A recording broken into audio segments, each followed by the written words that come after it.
Салям алейкум, здравствуйте. В эфире информационный выпуск новостей Хаберлер. В студии для вас работает Асан Абибулаев. Сегодня в нашем выпуске. 21 февраля – Международный день родного языка. Стабильное транспортное сообщение во всех населенных пунктах сельских регионов республики. В 2018 году у нас все районы, я имею в виду все населенные пункты сельские, то есть должны быть обеспечены транспортным сообщением. В конце 2017 года в Евпатории и Симферополе появятся новые дошкольные учреждения. Детского садика на 135 мест, к сожалению, может не хватить, поэтому провели процедуру кадастрирования соседнего земельного участка для строительства еще одного детского сада модульного типа. Благотворительная акция «Заразись добрым делом». Стремимся к тому, чтобы добрые дела были заразительны, чтобы это как вирус вошло в голову людей, делать добрые дела для своего народа, для своей страны, для своей родины. Скоропостижно скончался постоянный представитель России при ООН Виталий Чуркин. Дипломат ушел из жизни за день до своего 65-летия. Президент России Владимир Путин выразил глубокие соболезнования родным и близким дипломата. Заседание в ООН началось с минуты молчания в память о российском дипломате. Глава Крыма Сергей Аксенов от имени крымского правительства и от себя лично выразил глубокие и искренние соболезнования руководству Министерства иностранных дел России, коллегам, родным и близким покойного. Сергей Аксенов заявил, что постоянный представитель Российской Федерации при ООН Виталий Чуркин доносил до мирового сообщества правду о Крыме, давал достойный отпор тем, кто пытался замолчать и исказить эту правду. Виталий Чуркин находился на дипломатической работе с 1974 года.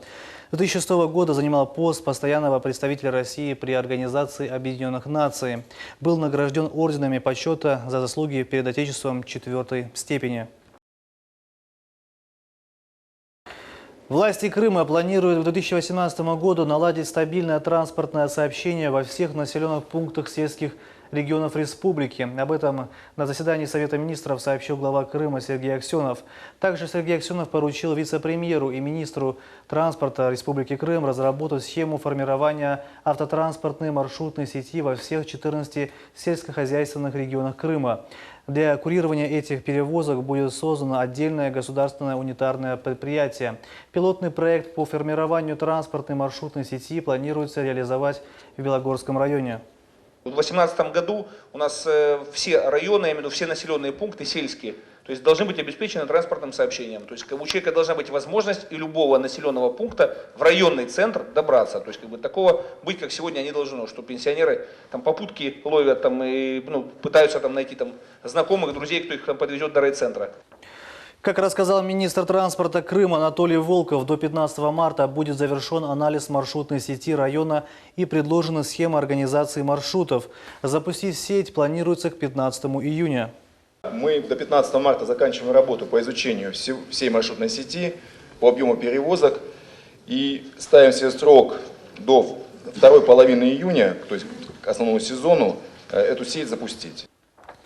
В Симферополе во время обыска задержаны около 10 человек по подозрению к причастности к запрещенной в Российской Федерации организации Хизбут Тахрир. Об этом сообщил председатель Госкомнадзора Заур Смирнов. Операцию проводили сотрудники Центра по противодействию экстремизму Крымского управления Министерства внутренних дел Российской Федерации. Всем задержанным, по словам Заура Смирнова, инкриминируются административные правонарушения.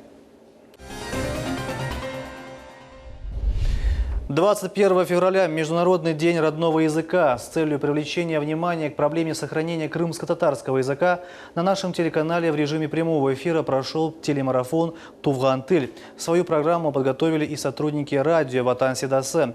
Ряд мероприятий и олимпиад прошли в Крымском инженерно-педагогическом университете и в библиотеке. Тему продолжит Лилия Виджат. Для крымских татар этот день имеет особое значение, так как язык нашего народа входит в список исчезающих языков мира. Сегодня с самого утра и до самого вечера деятели культуры и искусства, поэты, писатели, политические деятели, учителя крымско-татарского языка были гостями большого телемарафона. Основная тема обсуждения – сохранение и развитие крымско-татарского языка. Поздравляю вас с этим праздником, призываю вас разговаривать на родном языке, несмотря на диалект. Начнем с каждой семьи. Разговаривайте только на родном языке. Всевышний поможет нам в развитии родного языка.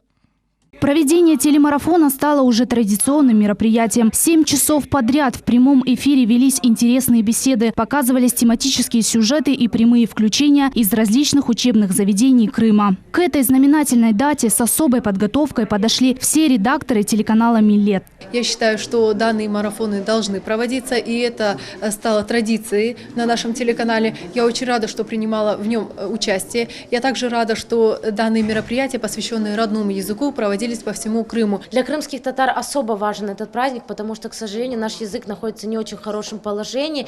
И прежде всего его будущее в наших руках, в руках подрастающего поколения, в руках родителей, которые воспитывают это подрастающее поколение. И цель нашего марафона именно эту мысль донести до каждого крымского татарина. Мы надеемся, что этот марафон станет, возможно, первой ступенькой изучения родного языка для тех, кто, к сожалению, до сегодняшнего дня не знает свой родной язык. Сегодня также были подведены итоги конкурса на лучшего чтеца стихотворений и на лучшего автора сочинений на родном языке. Конкурс был объявлен телеканалом «Милет» еще месяц назад. Стоит отметить, что поучаствовать в конкурсе изъявило желание большое количество наших соотечественников. Компетентное жюри, в состав которого вошли генеральный директор телеканала «Милет» Сейран Мамбетов, писательница Урия Эдемова, редактор газеты «Яны Дюнья» Сейран Сулейман, определила лучших. Победители были награждены ценными призами: ноутбук, планшет, телефон, радиоприемники, антенны и, конечно же, памятные призы от телеканала «Милет». Все это не обошлось без помощи депутата Государственной Думы Российской Федерации Руслана Бальбека.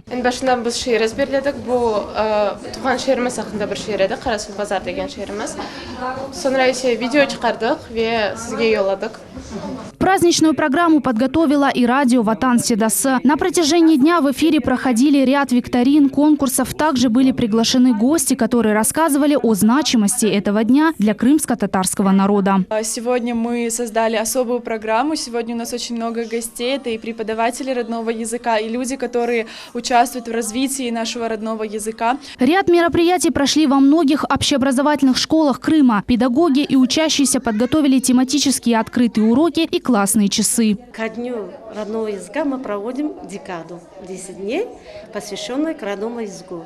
Мы проводим разные конкурсы среди детей, среди учителей, среди гостей. У нас бывает и родители участвуют. Я думаю, что для развития языка, конечно же, прежде всего нужно любить наш язык, любить наш родной крымско-татарский язык, потому что он очень красивый, мелодичный, и всегда приятно на нем разговаривать, и всегда приятно его слушать. В Крымском инженерно-педагогическом университете также состоялось открытие Олимпиады, посвященной Дню родного языка. В ней приняли участие более 150 участников, среди которых были не только студенты, но и школьники. Мы преследуем свою цель еще большее распространение крымско-татарского языка и определенного рода профориентацию молодежи. У нас уже есть случаи, когда участие в Олимпиаде повлияло на дальнейшую судьбу и на дальнейший выбор профессии. Участниками Олимпиады они нашли себя и реализуют себя в качестве филологов. Важнейшая проблема на сегодняшний день – это состояние крымско-татарского языка. Его развитие зависит от каждого из нас. Крымско-татарский язык, имеющий богатую и длительную историю, является сокровищницей духовных ценностей народа и основой его дальнейшего прогресса. Лилия Виджат, Асан Дивадинов, телеканал «Милет». Всемирный день родного языка отмечают в каждом уголке Крыма. По традиции мероприятия, приуроченные к этому дню, прошли и в библиотеке имени Гаспринского. Подробнее расскажет наш корреспондент Лилия Куртнезир. 17 февраля 1999 года на конференции, организованной ЮНЕСКО, было принято решение о проведении Всемирного дня родного языка. В связи с этим ежегодно в библиотеке имени Исмаила Гаспринского по программе «Тиль халкнын эн буюк байлыгыдыр», что в переводе на русский язык «Язык – самое большое богатство народа», проходит ряд мероприятий. Наши сотрудники подготовили выставку. Вы и сами можете ее увидеть. Мы ее назвали «Родной язык. Душа народа». Выставка состоит из книг, которые рассказывают о нашем языке. Здесь вся история крымско-татарского языка. День в библиотеке начался с литературного скайп-марафона по теме «Ана тилинде окуймас» – «Читаем на родном языке». На связь по скайпу вышли ученики Зуйской школы номер 2, которые читали стихотворения на родном языке школьникам Симферопольской школы. Она Милет. Билет бутыльдер. Ты бульмеген хоротата? Айтынас кемдер? Ты мозги киянет лек? Джинает буна. Бетан первек олсан эгер. Unutma bunu. Бар, ашықумер. Суық mevsimin şiddeti geçti. Başka renkке кірді земане достым. Бар демлері. Кроме этого, в библиотеке проходит выставка-экспозиция «Культурное сокровище крымских татар», этническое представление на тему «Национальные традиции и обычаи крымских татар» и многое другое. Лилия Куртнезирова, Гульнара Каримова, Алишер Алимов, телеканал «Милет». Британское издательство признало Крым российским. Издательство Oxford University Press выпустило коллективную монографию, один из авторов которой – доктор исторических наук из Крыма Олег Романько. Профессор на своей странице в социальной сети заявил, цитата, «Удивительно, но при всей приверженности Великобритании к самому высокому уровню антироссийских и антикрымских санкций бандероль с книгой пришла прямо в Республику Крым всего за неделю». Конец цитаты. Кроме того, Олег Романько на страничке, где размещена информация об авторах, указан как профессор Крымского федерального университета. По словам ученого, никто из редакторов против такой формулировки не протестовал. Один человек погиб и двое получили травмы в результате ДТП на трассе Симферополь-Бахчисарай. По данным сотрудников госавтоинспекции, водитель автомобиля ВАЗ перестроился на левую полосу, подрезав БМВ.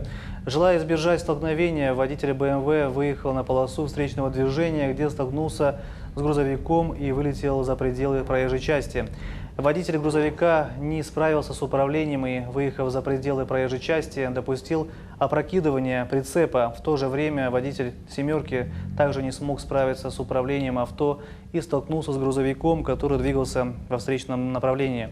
Кроме того, участником ДТП стал также автомобиль «Форд», водитель которого, пытаясь избежать столкновения с цементовозом, выехал за пределы проезжей части и врезался в дерево.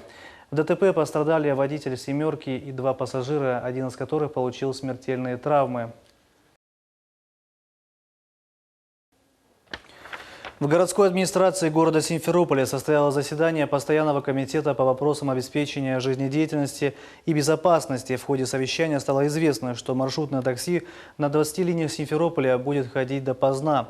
Работы по оснащению салонов автомобилей специальной системой уже на завершающей стадии. Все подробности расскажет наш корреспондент Султания Меджид. Еще недавно в сети появилась информация о повышении стоимости проезда в городском транспорте. Однако в ходе заседания, состоявшегося в администрации города Симферополь, стало известно, что пока тарифы останутся прежними, но, возможно, будет установлена двутарифная система.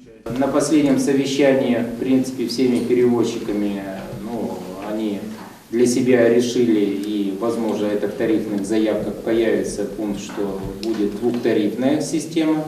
То есть, и самый главный вопрос, если перевозчики смогут подтвердить, что у них есть такие затраты, то они будут подавать на двухтарифную систему. То есть днем один тариф, вечерний, чтобы когда спадает пассажиропоток, был уже повышенный тариф. Жители столицы Крыма по-разному отреагировали на эту новость.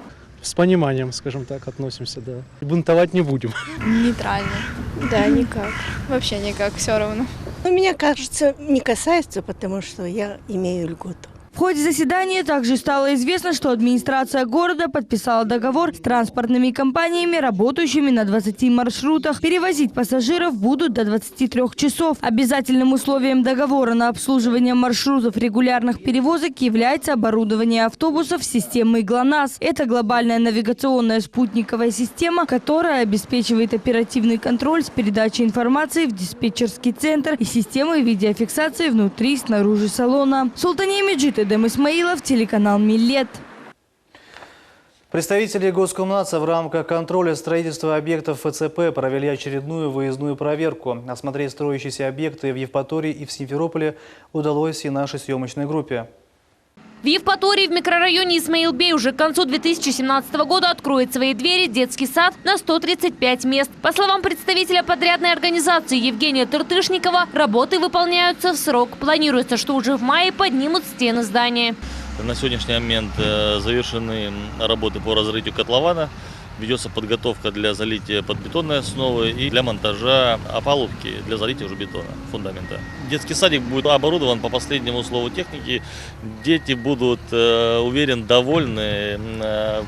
Постараемся сделать детский садик лучшим в Евпатории. По словам заместителя главы администрации Евпатории Эльмара Мамбетова, в рамках федеральной целевой программы в Евпатории запланировано строительство 4 объектов. Строительство детского сада уменьшит очередность, но не решит проблему окончательно. 4 объекта – это у нас строительство дорог с твердым покрытием в микрорайоне Исмаил-Бей, Спутник-1. Также строительство дошкольного учреждения, детского сада на 135 мест, строительство школы на 480 мест и строительство 108-квартирного жилого дома для депортированных граждан.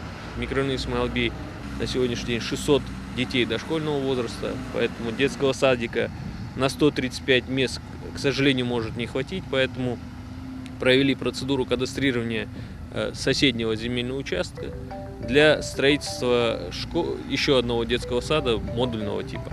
В микрорайоне Фонтаны начаты работы по строительству детского сада на 260 мест. Также в поселке компактного проживания крымских татар Молодежная Симферопольского района заканчиваются земляные работы и подготавливается почва для начала цементных работ на объекте, где планируется еще одно дошкольное учреждение на 260 мест. Работы ведутся в соответствии с графиками.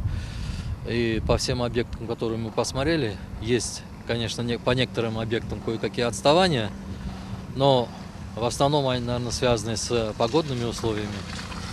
А в целом поставленная задача ввести эти объекты до конца 2017 года, я думаю, будет выполнена под контролем Государственного комитета и с учетом того, что финансирование идет в полном объеме. По словам специалистов Госкомнадзора, в конце 2017 года строительные объекты будут сданы в эксплуатацию. Также в течение года специалистами систематически будет проводиться контроль на этих объектах. Мы, в свою очередь, будем информировать наших телезрителей. София Шукурова, Ибраим Ганиев, телеканал «Миллет». Накануне Дня защитника Отечества в Симферополе состоялся круглый стол на тему межнациональные взаимоотношения и формирование российской идентичности. Участники заседания обсудили, как развиваются отношения в многонациональном Крыму. Во встрече приняли участие представители администрации города Симферополя, национально-культурных автономий, преподаватели КИПУ и КФУ. Директор Центрального музея Тавриды Андрей Мальгин рассказал о том, что в годы Великой Отечественной войны межнациональные отношения были одним из объединяющих факторов, который помог одержать победу над врагом. Большое количество крымских татар было призвано в армию, и эти люди, они просто погибли в период обороны Севастополя, в первые дни оккупации и в период наступления немецкой армии на Крым. Вот все это нам предстоит изучить и сделать достоянием общественности так, чтобы наше представление о том, что происходило в период войны, было более объемным. Доктор психологических наук Анжелика Лучинкина отмечает, что на сегодняшний день молодежь Крыма создает много групп в соцсетях. Посредством интернета молодые люди обмениваются мнениями. Это общение позволяет раскрыть красоту межкультурного пространства. По количеству, по посещаемости, допустим, славянских этнических групп, там до 8 тысяч посетителей. Я даже в среднесуточное не буду говорить, потому что это очень мало на самом деле получается. В то же время по другим этническим группам, по крымско-татарским группам до 60 тысяч посетителей и зарегистрированных пользователей. Плохо это или хорошо? Нет, на мой взгляд, хорошо. Хорошо, что люди регистрируются и люди общаются. Мы говорим, есть какие-то проблемы, пожалуйста, регистрируйтесь и общайтесь. Создавайте эти группы, несите эту свою культуру, несите и в социальную сеть тоже. На встрече заместитель председателя комитета обучающихся по межнациональным и межконфессиональным отношениям КФУ Ислам Тичиев выделил основные аспекты, которые влияют на развитие межнациональных отношений на сегодняшний день. Я лично выделяю 3 основных аспекта, на которые, на мой взгляд, нужно обратить самое большее внимание. Это идеологический, религиозный и политический аспект. Именно эти точки, значит, в обществе сегодня являются наиболее перспективными, к сожалению, для вот этих самых межнациональных конфликтов, и люди, которые преследуют какие-то свои корыстные цели, ими будут пользоваться с большим удовольствием. Мы должны этому воспрепятствовать. Директор департамента по социальной и молодежной политике КФУ имени Вернадского Евгений Костылев сообщил о том, что в университете развивается проект под названием «Крымская студенческая весна». Мы 15 марта на большом гала-концерте в ДКП увидим все многообразие культуры народов Республики Крым.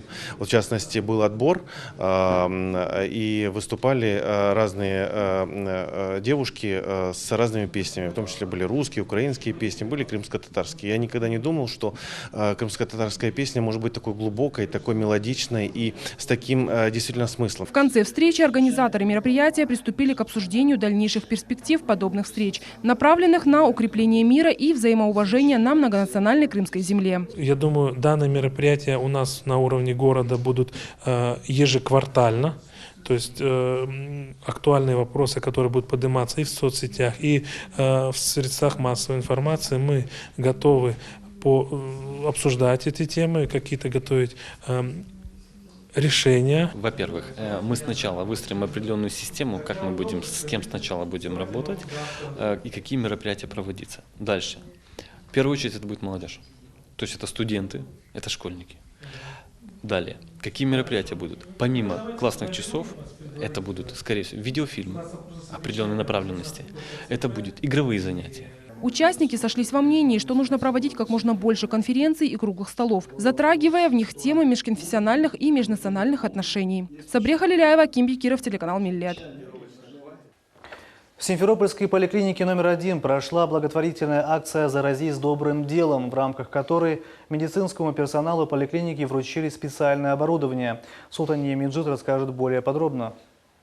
«Заразись добрым делом» – так называется эстафета, которая активно развивается на территории всей страны и непосредственно на Крымском полуострове. В рамках этой акции в одной из городских поликлиник медицинским работникам вручили специальное оборудование для измерения роста и веса. Данный вопрос очень актуален. Да, оборудование было, но, сами понимаете, нет возможности всех и всегда обеспечивать новым современным оборудованием. В данном случае это была большая необходимость, так как у нас наблюдается не только дети, но и взрослые. Мы ведем людей с момента рождения и практически до самой их смерти. У нас была возможность вести детей только до года, так же как ростомер, весы. Теперь мы можем вести деток и старше года, взвешивать взрослых, рассчитывать индекс массы тела. Это очень важно в определении ожирения у людей. Ваш рост составляет 159 сантиметров. Теперь каждый желающий, проживающий на территории Ахмечети, может прийти и измерить свой рост и вес в кабинете семейной медицины. Напомним, «Заразись добрым делом» – это эстафета, направленная на популяризацию добрых дел среди предпринимательского сообщества всей страны, которая передается от одного предпринимателя другому. Сегодня участником этой акции стал член правления межрегиональной общественной организации «Новая формация» Ибраим Ширин. Мы охватываем всю географию нашей страны.